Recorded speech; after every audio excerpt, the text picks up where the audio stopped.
Good morning. Today, inshallah, we are going to talk about nucleus and elementary particles. At the beginning, nuclear chemistry is the chemistry of nucleus. All the things that we are going to study are about nucleus. Everything is related to the nucleus. We will not study the reactions of electrons. We are going to study all the reactions of nucleus. At the beginning, we are going to talk about the efforts of Rutherford and Bohr. Rutherford was a scientist who discovered that nucleus contains a positively charged particle. This particle is called proton. So Rutherford discovered that nucleus contains positive protons. Then the scientist Bohr discovered that there are 7 main energy levels. 7 main energy levels in which electrons revolve around the nucleus. And each energy level contains a fixed number of electrons. This is the effort of the scientist Bohr. Rutherford and Bohr came to the same conclusion that most of the atomic volume was empty and electrons rotate in a certain orbits. These orbits are called energy levels. Then we have some symbols for mass number, atomic number, and the number of neutrons. We will use these symbols in all our study about nuclear chemistry. At the beginning, mass number takes the symbol A. It means the number of protons in addition to the number of neutrons. Atomic number takes the symbol Z. It means the number of protons. Neutron number takes the symbol N. We can calculate N by subtracting atomic number from mass number. So N equals A minus Z. N equal A minus Z. We will use this symbol X, A, Z, N in all our study. Z means what? Atomic number. While A is the mass number. N is the number of neutrons. So for example, if we have an element called aluminum, its atomic number is 13, its mass number is 27. Okay, how can we get the number of neutrons? We can subtract A minus Z to get N. So N equals 27 minus 13. It gives 14 neutrons. So we have 14 neutrons in the aluminum normal isotope.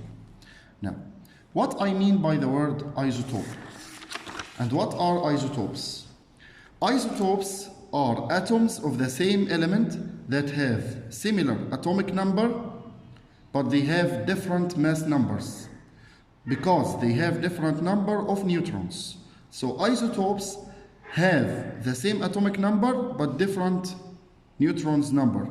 For example, protium, deuterium, tritium are 3 isotopes of hydrogen.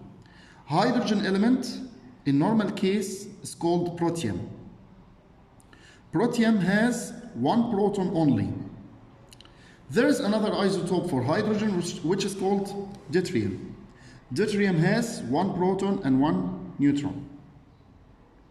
So its mass number is 2, while its atomic number is 1. Tritium is the 3rd isotope for hydrogen. It has 3 nucleons. The word nucleons means 3 particles inside the nucleus. What are these particles?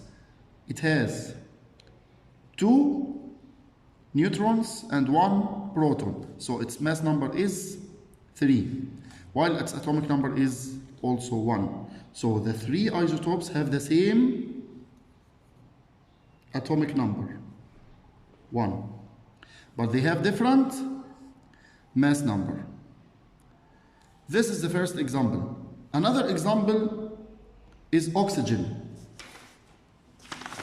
We have oxygen 16 and oxygen 17 and oxygen 18. These are the 3 known isotopes for oxygen. As you see, they have different mass numbers, but they have the same atomic number. How many neutrons in oxygen 18? We can get it by subtracting 18 minus 8. So the number of neutrons here equal 18 minus 8 give us 10 neutrons. How many neutrons in oxygen 17? 17 minus 8. This is mass number minus atomic number. It gives us 9. So it has 9 neutrons. And the same. Now, let's move to the second point. How can we calculate the average atomic mass? Average atomic mass is the atomic mass that we can write above the element in the periodic table. For example, if we have 2 different isotopes for copper, copper 63 and copper 65, what will be the mass number that is written in the periodic table? We will write copper 63 or 65 or another thing. Let's see. To calculate the average atomic mass, we must use a rule. We must add the contribution of each isotope in the atomic mass. So for example, to know the contribution of copper 63, we should multiply percentage of copper 63 times its atomic mass to calculate contribution of copper 63. Its atomic mass is 62.9 times its percentage is given here is 30.9%. Sorry, is 69%. So its percentage is 69%. It means 69 divided 100. So if you multiply these numbers, we will get 43.4 AMU. This is the average contribution of copper 63. Now let's calculate contribution of the second isotope, which is copper 65. Contribution equals its percentage times its atomic mass. Atomic mass of this isotope times its percentage. So its atomic mass is 64.9. Its percentage is given in the problem. Copper 65 is 30%. So we will write 30 divided 100. Now we will get the contribution of this copper 65. It will be, as you see, 20.06%. This is the contribution of copper 65. So if we add the two numbers, if we add the two contributions, we will get the average atomic mass of copper. If we add this number and this number, if we add the two contributions, we will get the average atomic mass of copper, and it will be 63.55. It is in page 140 in your student book. If you look in your student book, page 140, you will find this problem, and it's a very important problem. Its average atomic mass is 63.55. So this is the atomic mass that is written in the periodic table. above copper. It's the mixture between the two isotopes as you see. Now, let's move to the other point. How can we convert mass into energy, and how can we convert energy into mass? The physicist, the great physicist and chemist Albert Einstein put a famous rule that governs the conversion of a certain mass into energy. What is this rule? E equal mc square. E is the energy measured by joule. M is the mass measured in kilograms. C is the speed of light, and it's a constant value, which is 3 multiplied 10 power 8 meter per second. So, if you are going to convert any mass into energy, this mass must move with square speed of light. So, if you multiply the mass with square speed of light, you will get the energy. For example, if the mass is 1.66 times 10 power minus 27, and you are going to calculate the energy that can be resulted from this mass, you multiply this mass with the square speed of light. So this is the mass and this is the speed of light square. Multiply them, you will get 14.9 times 10 power minus 11 joules. This is the energy resulted from conversion of this amount of mass. This amount of mass, as you know before, is called atomic mass unit. So this is the energy resulted from conversion of atomic mass unit, which is 14.9 times 10 power minus 11 joules. Okay? So, if we are going to calculate the energy by mega electron volt, what can we do? Mega electron volt or million electron volt is a new unit for energy calculations, and we use these units in great deal during nuclear chemistry. Mega electron volts has a relation with the joule. 1 electron volt equals 1.6 times 10 power minus 19 joules. So if you want to calculate it by mega, mega means million. So multiply this number with 10 power 6. It will be, instead of minus 19, minus 13. So 1 mega electron volt equals 1.6 times 10 power minus 13 joules. Now, returning to our point, I have this number in joules. Can I get it by mega electron volt? Yes. We have this conversion. 14.9 times 10 power minus 11 joules. Okay? I want to know this number by mega electron volt. 1 mega electron volt equals 1.6 times 10 power minus 13 joules.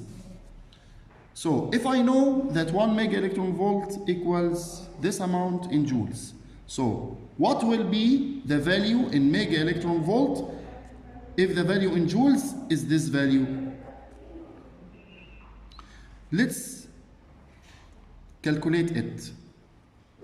We will use cross multiplication to get the value in mega electron volt. So 1 times this number divided this number. So the question mark will be 1 times 14.9 times 10 power minus 11 divided 1.6 times 10 power minus 13. This will be 931 mega electron volt. This is the amount of energy we can get in mega electron volt by conversion of 1 AMU. So 1 AMU give us 931 mega electron volt. 1 AMU give us 931 mega electron volt. So if you are going to calculate the energy in mega electron volt for any other case, you can use this rule. This is another form of Einstein's law.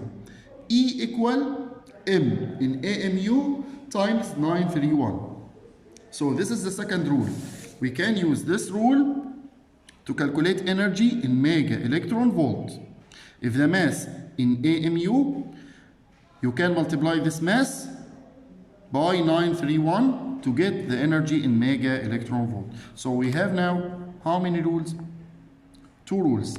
The first rule, to calculate the energy in joule, E equal mc square. While the second rule is to calculate energy in mega electron volt. And here the mass is atomic mass units, but here the mass is in kilograms. What can you do if the mass is given to you in grams and you are going to convert it in AMU? You must know that 1 AMU equals 1.66 times 10 power minus 24 grams. So if the mass is 5 grams, what will be the value in AMU? You must memorize this rule, this relation. 1 AMU equals 1.66 times 10 power minus 24 grams. So if he changed the mass, you can change the value in AMU. If the mass, for example, is 5 grams, what will be in AMU? Cross multiplication. X will be 5 times 5 times 1, divided 1.66 times 10 power minus 24. This will give you the value in AMU. And what can you do if the mass given is in kilograms, not in grams? You will use another conversion factor. 1 AMU equals 1.66 times 10 power minus 27 kilograms. So you can use this relation to get the mass in kilogram if it is if it's by AMU, or you can get the mass in AMU if it is given by kilogram. For example, if I have 5 kilograms, what will be the value in AMU? So if we make a relation like this, put arrows like this, 1 AMU give 1.66 times 10 power minus 27 kilograms. So 5 kilograms will be cross multiplication. So the value will be 5 times 1 divided 1.66 times 10 power minus 27. Put it in brackets. Don't forget these brackets. Don't forget these brackets during calculation. Okay? The value resulted will be the number in AMU. Okay, so we have two relations can be used to convert mass units from gram to AMU or from kilogram to AMU. I hope you understand and to solve well on the problems of Einstein's law.